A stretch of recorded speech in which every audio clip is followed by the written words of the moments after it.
Hello po sa inyong lahat mga ka-crypto. Ako po si Pinoy Crypto Trader at sa video na ito ay atin pong pag-uusapan ang aking technical analysis dito po kay Solana ngayon pong April 6 taong 2024. At ayun, ang ating nakikita rito ay ang daily chart time frame ni Solana. At nitong mga nakaraan ay meron po tayong isang triangle pattern dito na binubuo ng kulay puti na linya.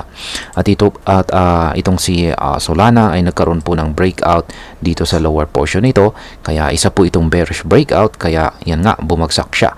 At ayan, ang naabot na po nito ang pinakamababang presyo na posibleng ibagsak nito base sa ating pattern na ito. At yan po ang presyong 115.94. Yan, nagpatuloy po siya at bumagsak po siya at umabot po siya rito at pinatamaan niya ito ng 2 beses.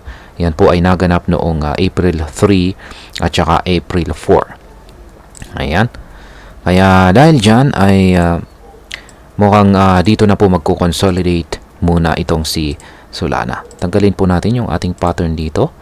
At saka update na rin natin yung nabasag na major support natin dito sa presyong 124.54, kung saan ay nagsisilbi na po ngayon itong isang major resistance.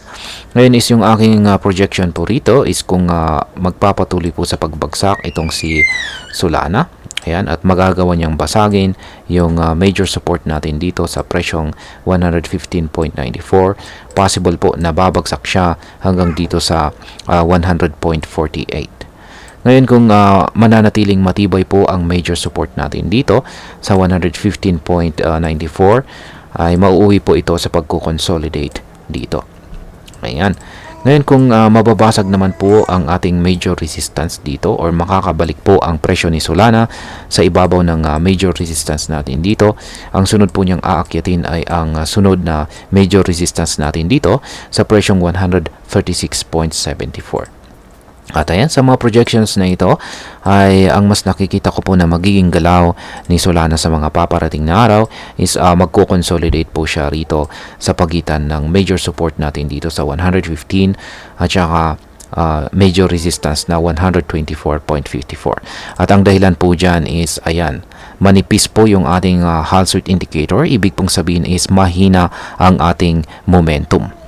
Yan, particular po ay medyo nakakalamang ang ating bearish momentum. Pero yan, dahil nga sa maliit ito ay wala pa rin po itong sapat na kakayahan para itulak ang market price ni Solana at basagin yung major support natin dito.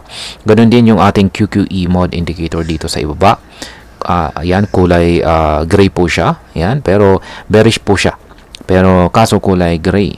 Yan, kung pag nagkulay red po yan ay saka po natin masasabi na yan, lumalakas ang selling pressure. Pero kapag kulay gray, ibig pong sabihin ay medyo nagpapakita ito ng paghina sa selling pressure nito.